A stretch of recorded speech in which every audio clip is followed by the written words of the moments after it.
کسی شخص کی ضرورت پوری کرنے کے لیے اس کے ساتھ چلنا، رسالت مآب صلی اللہ علیہ وسلم فرماتے ہیں کہ مجھے اس بات سے بھی زیادہ پسند ہے کہ کوئی میری مسجد کے اندر میں مہینے بھر کا اعتکاف کرے۔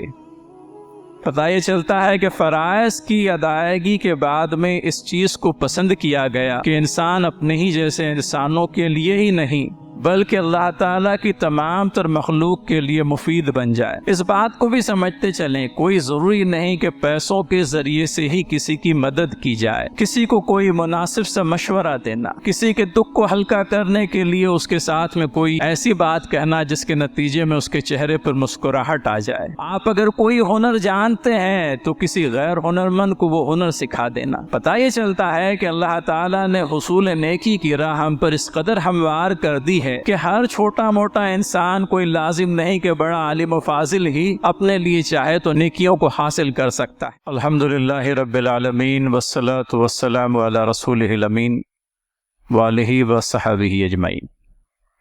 فاعوذ باللہ من الشیطان الرجیم۔ انزل من السماء ماء فسالت اودیۃ بقدرها فاحتمل السیل زبدا رابیا ومما يوقدون عليه في النار ابتغاء حلية أو متاع زبد مثله كذلك يضرب الله الحق والباطل فأما الزبد فيذهب جفاء وأما ما ينفع الناس فيمكث في الأرض كذلك يضرب الله الأمثال صدق اللہ العظیم۔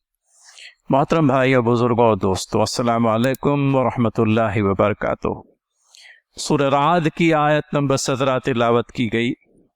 ارشاد باری تعالیٰ ترجمہ اس طرح سے، اللہ نے آسمان سے پانی برسایا اور ہر ندی نالا اپنے ظرف کے مطابق اسے لے کر چل نکلا، پھر جب سیلاب اٹھا تو سطح پر جھاگ بھی آ گئے، اور ایسی ہی جھاگ ان دھاتوں پر بھی آتے ہیں جنہیں زیور اور برتن وغیرہ بنانے کے لیے لوگ پگھلایا کرتے ہیں۔ اس مثال سے اللہ حق اور باطل کے معاملے کو واضح کرتا ہے۔ جو جھاگ ہے وہ اڑ جایا کرتا ہے، اور جو چیز انسانوں کے لیے مفید ہے وہ زمین میں ٹھہر جاتی ہے۔ اس طرح اللہ مثالوں سے اپنی بات سمجھاتا ہے۔ سمجھ میں آئی کچھ بات؟ سورہ رعد آیت نمبر 17۔ مختصراً یہ کہ جو چیز فائدہ مند ہے وہ باقی رکھی جاتی ہے، اور جو چیز غیر مفید ہے اس کو ضائع کر دیا جاتا ہے۔ حق چونکہ فائدہ مند ہے اس کے لیے اسے باقی رکھا جاتا ہے، اور باطل چونکہ غیر مفید ہے اس کے لیے اسے ضائع کر دیا جاتا ہے۔ سورہ رعد کا یہ جو اصول ہے اس کو سمجھنے اور سمجھانے کی ضرورت ہے۔ رب تعالیٰ نے دو مثالیں دی۔ ایک مثال اس سیلاب کی جو برسات کے نتیجے میں یوں کہہ لیجئے کہ سمندروں اور ندیوں کے اندر میں آ جاتا ہے۔ اب جب یہ سیلاب چلتا ہے اپنے ساتھ میں خس و خاشاک کو، یوں کہہ لیجئے کہ کوڑا کرکٹ کو بہا کر لے جاتا ہے۔ یہ کوڑا کرکٹ، یہ خس و خاشاک سیلاب کے بہانے کے نتیجے میں یوں کہہ لیجئے کہ ضائع ہو جاتے ہیں، ان کو ریٹین نہیں کیا جاتا۔ باقی کیا رہتا ہے؟ اور پانی جو لوگوں کو فائدہ پہنچانے والا ہے۔ ایک دوسری مثال دی جاتی ہے، دھاتوں کو صاف کرنے کے لیے ان کو پگھلایا جاتا ہے۔ پگھلانے کے نتیجے میں آپ دیکھتے ہیں کہ سطح پر جھاگ امڑ آتی ہے۔ اس جھاگ کے اندر میں کثافتیں ہیں، گندگیاں ہیں، وہ آلائشیں ہیں جو دھات کے اندر میں موجود تھی۔ پگھلانے کے عمل کے نتیجے میں کثافتیں، جو گندگی ہے وہ نکل جاتی ہے، اور خالص دھات باقی رہ جاتی ہے، اور پھر یہی دھات برتن بنانے کے لیے، دیگر اسباب کے لیے، اور اسی طرح سے اگر سونا ہے تو زیور بنانے کے لیے استعمال ہوتی۔ پتہ یہ چلتا ہے کہ جو چیز غیر مفید تھی، دھاتوں پر اٹھنے والی جھاگ یا سیلاب کے آنے کے نتیجے میں جو جھاگ پیدا ہو گیا، یہ ضائع کر دیا جاتا ہے، اور جو اصل شے ہے اس کو برقرار رکھا جاتا ہے، چونکہ وہ لوگوں کے لیے مفید ہوتی ہے۔ ان دو مثالوں کے ذریعے سے اللہ تعالی حق و باطل کے فرق کو واضح فرماتے ہیں کہ حق چونکہ مفید ہے، لہذا حق کو باقی رکھا جاتا ہے، اور باطل چونکہ غیر مفید ہے باطل کو ختم کر دیا جاتا ہے۔ باطل تو آیا ہی اسی لیے ہے کہ اس کو مٹا دیا جائے۔ اس قاعدے کو سمجھ لینے کے بعد میں یہ بات بہت ہی ابھر کر کے سامنے آتی ہے کہ اس مثال کے ذریعے سے جو بات سمجھائی گئی ہے اس کو ایک محدود معنی میں نہ لیتے ہوئے اس کا اگر وسیع تر مفہوم سمجھنے کی کوشش کریں تو یہ بات کہیں ہمارے علم میں آتی ہے کہ انسانوں کی اور گروہ انسانی کی بقا کا بھی اصول لگ بھگ یہی ہے۔ انسان جب اپنے ہی جیسے انسانوں کے لیے جب تک فائدہ مند بنا رہتا ہے، مفید بنا رہتا ہے، اسے باقی رکھا جاتا ہے، اور جب یہی انسان اپنے ہی جیسے دوسرے انسانوں کے لیے نفع رسانی کی بجائے نقصان پہنچانے کا باعث بن جاتا ہے، مہلت عمل ختم کر دی جاتی ہے اور اس کے بعد میں اس انسان کو ضائع کر دیا جاتا ہے۔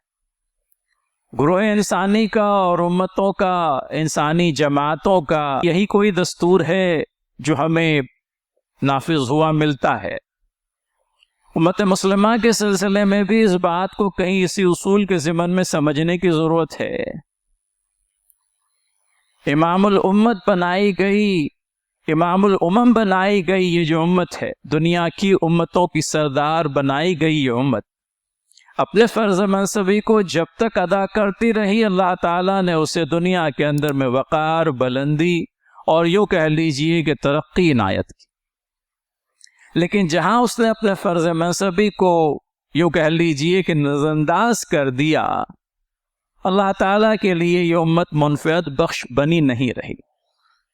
آج تک وجود باقی ہے اس بنا پر کہ افراد امت کے اندر میں چند ایک گروہ اور جماعتیں ضرور ایسی ہیں جو اس فرض منصبی کی ادائیگی میں آج بھی کوشاں ہے، لیکن بحیثیت کل افراد امت اور امت بذات خود اس کام کو کرنا چھوڑ دے تو اللہ تعالیٰ کے نزدیک غیر مفید ٹھہرے گی۔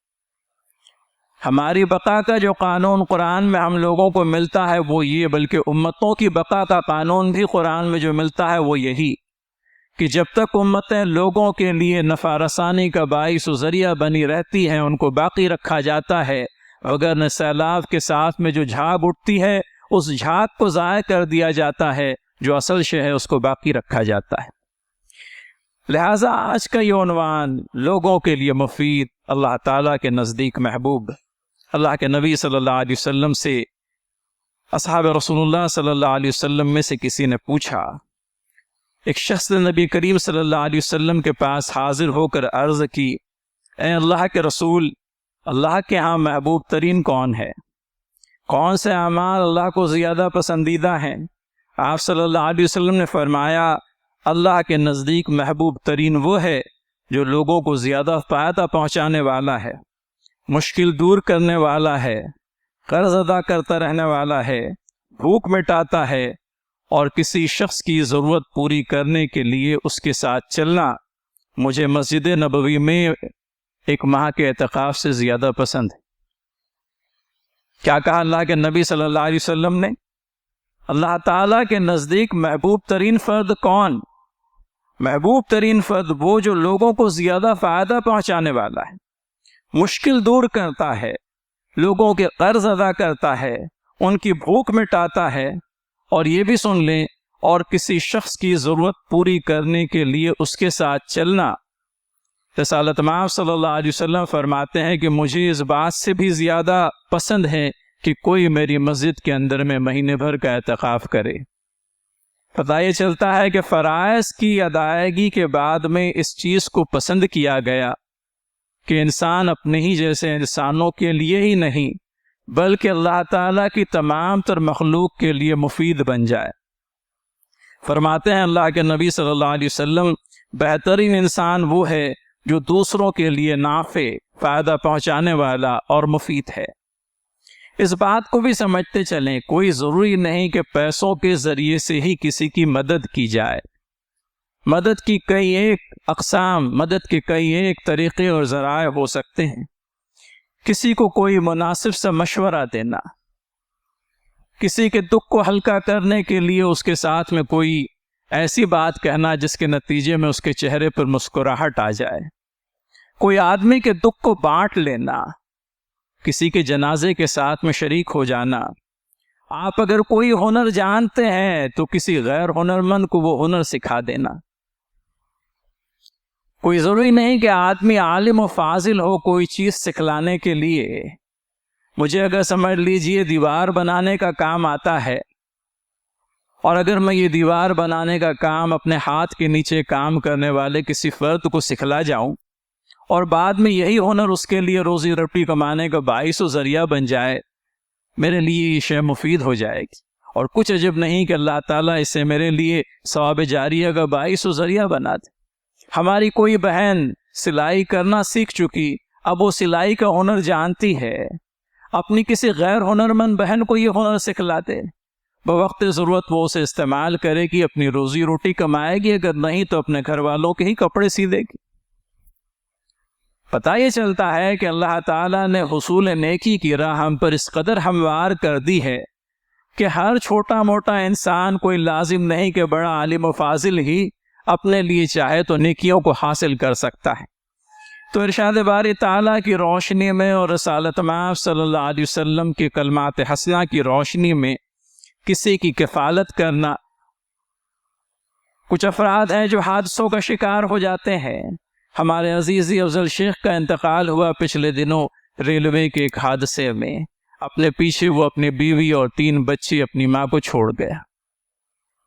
کسی شخص کی کفالت کرنا، آج کی تاریخ میں وہ بچے اس عمر کو نہیں پہنچے ہیں کہ خود اپنے پیروں پر کھڑے ہوئے ہم انہیں پاتے نہیں ہیں، وقت گزرنے کے ذات میں اللہ تعالیٰ انہیں اپنے پیروں پر کھڑا کر دے گا، لیکن تا وقت یہ افراد امت کی ذمہ داری ہے کہ وہ افراد جنہوں نے اپنی زندگی کے اندر میں اپنے آپ کو اللہ تعالیٰ کے کام میں لگایا اور کھپایا، آج جب وہ ہم میں نہیں ہے تو ہم ان کے گھر والوں کی کفالت کرنے کے لیے آگے بڑھیں۔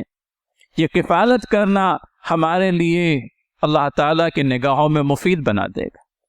تو فرماتے ہیں کہ کسی کی کفالت کرنا، کسی کو تعلیم دینا، کوئی مفید مشورہ دینا، کوئی ہنر سکھلا دینا، کسی کی علمی سرپرستی کرنا، تعلیمی ادارہ قائم کر دینا، کسی کے دکھ درد میں شریک ہونا، کسی پیاسے کو پانی پلا دینا، کوئی درخت لگانا اور دوسرے امور خدمت خلق، سب اللہ تعالیٰ کے نزدیک کسی بندے کو محبوب کر دینے کے لیے کافی شافی ثابت ہو سکتے ہیں۔ انسان سماجی مخلوق ہے اور ہمیں ایک دوسرے کی ضرورت پیش آتی ہی رہتی ہے، لہٰذا اگر میں کسی کی ضرورت کو پورا کرنے کا باعث و ذریعہ بن جاؤں تو مجھے ہچکچانا نہیں چاہیے، میں آگے بڑھ کر کے اس کی ضرورت کو پورا کرنے والا بنوں۔ اللہ تعالیٰ فرماتا ہے کہ جو میرے بندوں کی خبرگیری کرتا ہے، ان کی ضرورتوں کی تکمیل میں اپنے آپ کو کھپاتا ہے، اللہ تعالیٰ عرش بری پر اس کو یاد فرماتے ہیں۔ پھر اس کے بعد میں اللہ تعالیٰ کے نبی صلی اللہ علیہ وسلم نے یہ بھی ارشاد فرمایا کہ انسان کے انتقال کے بعد میں اس کے اعمال کا جو دفتر ہے وہ بند کر دیا جاتا ہے، اب وہ خود ہی نہیں رہا کہ کوئی عمل کرے اور اس کا ثواب اپنے آپ کو پہنچائے، لیکن فرماتے ہیں کہ 3 اعمال ایسے ہیں جو اس کے مرنے کے بعد بھی اس کو ثواب پہنچانے کا باعث و ذریعہ بنتے ہیں، اور آپ بخوبی جانتے ہیں، یاد کر لیں، ایک صدقہ جاریہ، کوئی ایسا کام وہ کر گیا جس کام کا فائدہ اس کے مرنے کے بعد میں بھی دنیا کے لوگ اٹھاتے رہے ہیں۔ کوئی کنواں کھدوا دیا، کوئی اسپتال بنا دیا، کوئی تعلیمی درسگاہ بنا دی، کسی مسجد کی تعمیر میں اس نے اپنا حصہ لیا، گویا کہ یہ سارے کام ایسے ہیں جو اس کے مرنے کے بعد میں بھی اس کو ثواب پہنچنے کا باعث و ذریعہ بنے رہیں گے۔ چھوٹی سی اصطلاح صدقہ جاریہ۔ پھر اسی طرح سے وہ علم جو اپنے پیچھے چھوڑ گیا اور جس سے لوگ فائدہ اٹھائیں، اور تیسرے نیک بخت اولاد جو اپنے والدین کے انتقال کے بعد ان کے لیے دعا کرتی رہے۔ دعا کریں، ہمارے والدین اب ہمارے ساتھ نہیں ہیں، وہ اللہ کو پیارے ہو گئے۔ میرے عزیز بھائیوں، میرے بزرگوں، آپ نماز کے بعد میں دعا کرتے ہی ہیں، اپنے دعاؤں کے اندر میں قرآن کی سکھلائی ہوئی 2 دعاؤں کو شامل کر لیں، آپ نے کیا بھی ہوگا، اور خدا نخواستہ نہیں کیا ہے تو اب کر لیں۔ کم از کم 5 نمازوں میں ایک نماز کے بعد میں رب ارحمہما کما ربیانی صغیرا، اے میرے رب میرے والدین پر رحم فرما، جس طرح سے بچپن میں انہوں نے مجھے پالا پوسا تھا، جب نہ فضلے کا ہوش تھا نہ کھانے پینے کی کوئی فکر ہوا کرتی تھی، ہر ایک چیز پلیٹر پر آ جاتی تھی، سجی سجائی سوری ہوئی، کھانا جو انہوں نے نہیں کھایا ہمیں کھلائے۔ تو ان والدین کے حق کو ان کے انتقال کے بعد بھی یاد رکھیں۔ ربنا اغفر لی ولوالدی وللمؤمنین یوم یقوم الحساب۔ اے باری تعالی ہماری مغفرت فرما، ہمارے والدین کی مغفرت فرما، اور تمام تر اہل ایمان کی مغفرت فرما جب یوم حساب قائم ہوگا۔ تو یہ دعاؤں کو اپنی روزمرہ زندگی کا وظیفہ بنائیں۔ نیک بخت اولاد اللہ تعالیٰ کے حضور اپنے والدین کے حق میں جو دعا کرتی ہے، وہ دعا اس کے والدین کے لیے صدقہ جاریہ بن جاتی ہے۔ اپنی اولاد سے بھی اس بات کی توقع کرتے ہیں کہ ہمارے مرنے کے بعد میں بھی وہ ہمارے لیے دعا کرتی رہے گی۔ تو اسی طرح سے رب تعالیٰ نے صرف انسانوں کو فیض پہنچانے کی بات کہہ کر بات کو ختم نہیں کر دیا، بلکہ حدیث مبارکہ ہے، یہ بات آئی کہ پوری کی پوری خلق، پوری کی پوری مخلوقات دنیا کے اندر میں جو پائی جاتی ہیں وہ سب اللہ تعالیٰ کا کنبہ ہے۔ الخلق عیال اللہ، خلق اللہ تعالیٰ کا کنبہ ہے۔ جس طرح سے انسانوں کے کنبے اور خاندان ہوتے ہیں، رب تعالیٰ فرماتے ہیں کہ خلق جو ہے میری مخلوق یہ در حقیقت میرا کنبہ ہے، اور اللہ تعالیٰ کے نزدیک تمام مخلوق میں سب سے زیادہ محبوب اور پسندیدہ وہ ہے جو اس کے کنبے کے ساتھ نیکی کرے، اس کے کنبے کے ساتھ بھلائی کرے، اور اس کے کنبے کے ساتھ میں بھلائی کرنے کے سلسلے میں جو ہدایات اللہ کے نبی صلی اللہ علیہ وسلم سے ملتی ہے کہ تمہارے رحم و کرم کا دائرہ صرف انسانوں تک محدود نہ رہے، بلکہ اللہ کے نبی صلی اللہ علیہ وسلم سے روایت ملتی ہے۔ حضرت ابو ہریرہ رضی اللہ تعالیٰ عنہ کی روایت ہے، وہ کہتے ہیں نبی کریم صلی اللہ علیہ وسلم نے فرمایا، ایک آدمی راستے میں چل رہا تھا، اس دوران اسے بہت پیاس لگی، راستے میں ایک کنواں آیا، اس کنویں میں وہ اترا، اس نے پانی پیا اور اپنی پیاس بجھائی۔ جب وہ کنویں سے باہر نکلا تو اس نے کنویں کے باہر میں کتے کو پیاس کی حالت میں پایا۔ وہ کتا جو ہے اپنی پیاس مٹانے کے لیے پانی نہیں پا رہا تھا، لہٰذا جو گیلی مٹی تھی اس کو چاٹ رہا تھا۔ یہ شخص دوبارہ کنویں میں اترتا ہے، اپنے چمڑے کے موزے کے اندر میں پانی لیتا ہے اور واپس آ کر اس کتے کو دیتا ہے، کتا اپنی پیاس بجھاتا ہے۔ اس پر کتے نے اللہ سے اس کا شکریہ ادا کیا، اس شخص کا جس نے اسے پانی پلایا تھا، تو اللہ نے اس کو بخش دیا۔ یہ سن کر صحابہ کرام رضی اللہ عنہم دریافت کرتے ہیں، اللہ کے رسول صلی اللہ علیہ وسلم کیا ہمارے لیے جانوروں میں بھی اجر و ثواب ہے؟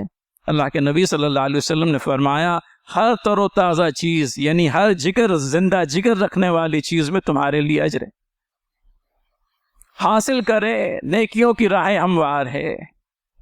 پھر اسی طرح کی وہ حدیث بھی جو آپ نے سن رکھی ہے، یاد کر لیں، بنی اسرائیل کی وہ زانیہ عورت، ایک ایسی عورت جو زنا کی مرتکب ہے، اور زنا آپ جانتے ہیں کبیرہ گناہوں میں سے ہوتا ہے۔ ایک زانیہ عورت بنی اسرائیل کی، حدیث میں آتا ہے، ابو ہریرہ راوی ہے رضی اللہ عنہ، نبی کریم صلی اللہ علیہ وسلم نے فرمایا، ایک کتا ایک کنویں کے ارد گرد گھوم رہا تھا، قریب تھا کہ پیاس سے مر جائے۔ اس دوران اچانک اس کو بنی اسرائیل کی ایک زانیہ عورت نے دیکھ لیا، تو اس نے اپنا چمڑے والا موزہ نکال کر اس کے ذریعے سے پانی نکالا اور پھر اس کو پلا دیا، جس کی وجہ سے اس کی بخشش ہو گئی۔ کام کس قدر تھوڑا آپ دیکھیے، لیکن خلق اللہ پر جہاں آپ مہربان ہوئے، آسمانوں اور زمین کا رب آپ پر اس سے کہیں زیادہ مہربان ہو گئے۔ آپ کے ایک چھوٹے سے عمل کے لیے، آپ کے ایک چھوٹے سے عمل کے ذریعے سے اس نے آپ کی ساری گناہوں کو آپ کے نام اعمال سے مٹا کر کے رکھ دیا، بخشش فرما دی آپ کی۔ اور کس کی بخشش ہو گئی؟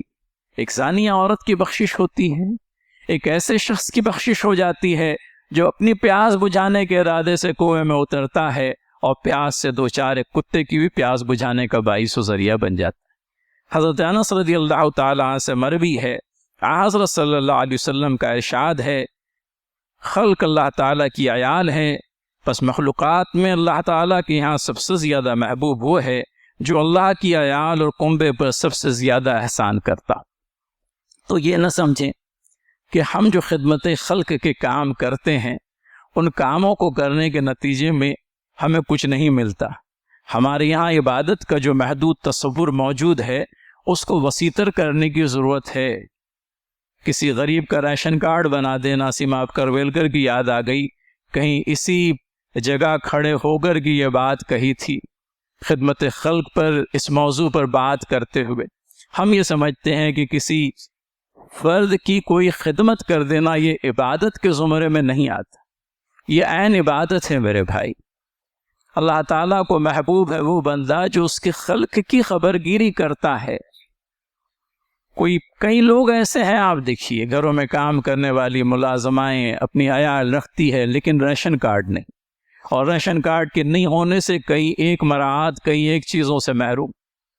مدد کریں اس کی، کچھ پیسہ اگر لگنے والا ہو تو افراد جماعت سے کہیں وہ دیں گے، لیکن کسی ذریعے سے کسی کی مدد کر دینا، آپ کسی کی مدد پر قدرت رکھتے ہیں اور اس کی مدد کر دیں، اللہ تعالیٰ کے نزدیک درجات کے بلند کرنے کا اور بخشش کا باعث و ذریعہ بن جائے۔ معین بھائی نے ایک ویڈیو شیئر کیا، اس کو بھی آپ کے سامنے رکھتا چلوں کیونکہ ایک اچھی مثال آئی۔ ماضی قریب میں دنیا کے اندر میں ایک بڑا ارب پتی گزرا جو دنیا کا دولت مند ترین شخص تھا، راکفیلر کے نام سے جانا جاتا۔ یہ شخص مالدار ہونے کے باوجود بھی اللہ تعالیٰ نے قریب 53 سال کی عمر میں اسے ایک ایسی بیماری میں گرفتار کر دیا جو لگ بھگ ناقابل علاج تھی۔ ڈاکٹروں نے بار بار علاج کیا لیکن مرض ہے کہ قابو میں ہی نہیں آ رہا تھا۔ دنیا بھر کی دولت اپنے پاس رکھنے کے باوجود بھی یہ شخص بسکٹس اور دودھ پر ہی اپنا گزارا کر رہا تھا۔ اسے جب یہ خیال ہونے لگا کہ اب میں اس دنیا سے رخصت ہونے والا ہوں، اس نے اپنے اٹرنیز کو، اپنے وکیلوں کو، اپنے صلاحکاروں کو بلایا اور ان کے سامنے ایک لمبی چوڑی وصیت لکھ دی، بلکہ میری حیات میں ہی یہ کام تم شروع کر دو، میرے دولت کی تقسیم اس طرح سے کرو کہ ضرورت مندوں کو، اسپتالوں کو، تعلیمی اداروں کو، جہاں جہاں سے اللہ تعالیٰ کی مخلوق کو فائدہ پہنچنے کا امکان ہے، ایسے سارے مقامات اور جگہوں پر میری دولت کو تقسیم کر دو، خرچ کر دو۔ جب یہ شخص اللہ تعالیٰ کی مخلوق کے لیے مفید بن گیا، وہی شخص جس کا مرض کل تک ناقابل علاج تھا، اللہ تعالیٰ نے اس کے جسم کو تر و تازگی بخشی، تندرستی بخشی۔ جب وہ اللہ تعالیٰ کی مخلوق کے فائدے کا ذریعہ اور باعث بن گیا، اللہ تعالیٰ نے اپنی نگاہ لطف و کرم سے اسے اچھا کر دیا۔ آدمی جن مختلف کیفیات کے اندر میں دوچار ہوتا ہے، یہ کیفیات کبھی کبھی اس کی اپنی تفکرات، اس کے اپنے فکر کا، اس کی اپنی ذہنی کیفیت کا نتیجہ ہوتی ہے۔ جن لوگوں نے دنیا کو ہی اپنا مطمع نظر بنا دیا، آج کا ہی کوئی ویڈیو ہے آپ دیکھیے، 29 سالہ ایک آدمی ایک کار سے چل کر کے ایک برج پر پہنچا، اپنی کار سے اترا، برج پر چڑھ کر کے سمندر کے اندر میں چھلانگ لگا دی۔ پتہ چلا کہ مالی مشکلات سے دوچار تھا۔ مالی مشکلات سے تو سب دوچار ہیں، ہماری امت کے کم کمانے والے افراد مالی مشکلات سے زیادہ دوچار ہیں، لیکن کیا وہ خودکشی کرتے ہیں؟ نہیں کرتے۔ کیوں نہیں کرتے؟ کیونکہ وہ جانتے ہیں کہ اللہ تعالیٰ نے ان کے حصے کا جو رزق ان کے لیے رکھا ہے وہ ان کو مل کے رہے گا۔ لیکن جن کا توکل و بھروسہ دنیا اور دنیا کے ذرائع پر ہی ہے، اور جنہوں نے دنیا کو ہی سب کچھ سمجھ لیا، ان کے لیے دنیا ہاتھ سے کیا نکل گئی، زندگی ناکامی کا شکار ہو کر کے رہ گئی۔ اللہ تعالیٰ نے ہمیں ایک بہت بڑا ویژن دیا، اس کے مقابلے میں ہمیں جو نظر عنایت کی وہ نظر صرف دنیا کی حد تک محدود نہیں ہے۔ مومن اس نظر کے ذریعے سے جنت کی اپنی نعمتوں کو بھی دیکھتا ہے۔ وہ یہ جانتا ہے کہ خودکشی میرے لیے ایک ایسا عمل ہے جو میرے رب کے نزدیک نہایت ناپسندیدہ ہے۔ وہ اس سے ہر حال میں بچنے کی کوشش کرتا ہے۔ اور سب جان رکھیں، کوئی مشکل نہیں۔ آپ دیکھیے، آپ کی کوئی مشکل ہے، کسی صاحب حیثیت سے جا کر کے اپنی مشکل بیان کیجئے، اپنے ہاتھ پیروں کو چلائیے۔ اللہ تعالیٰ نے جو یہ جسم عنایت کیا ہے اور اس جسم کے اندر میں جو اعضاء آپ کو دیے ہیں، اللہ تعالیٰ نے جو صلاحیتیں اور جو خوبیاں آپ کو بخشی ہے، آپ اشرف المخلوقات۔ آپ توکل کی چادر اوڑھ کر کے یہ سمجھیں گے کہ اللہ تعالیٰ آپ کے گھر میں لا کر کے آپ کا رزق ڈال دے گا، ایسا نہیں ہوتا۔ پھر ساتھ بھر کوششیں کیجئے، اللہ تعالیٰ رزق کی راہیں ہموار کر دیتا ہے۔ تو مختصراً یہ کہ جو لوگ اللہ تعالیٰ کی مخلوق کے لیے مفید بنے رہتے ہیں وہ اللہ تعالیٰ کے نزدیک محبوب ہوتے ہیں۔ اللہ تعالیٰ ہمیں بھی توفیق بخشی کہ ہم بھی اس کی خلق کے تعلق سے مہربان، شفیق و عزیز بن جائیں، اور اللہ تعالیٰ اپنے فضل خاص و مہربانی سے ہمیں اس امت خاصہ کو نوازے اور بہترین امت بننے کی حیثیت سے جو فرض منصبی ہم پر عائد ہوتا ہے اسے پورا کریں۔ آمین یا رب العالمین۔ وآخر دعوانا ان الحمد للہ۔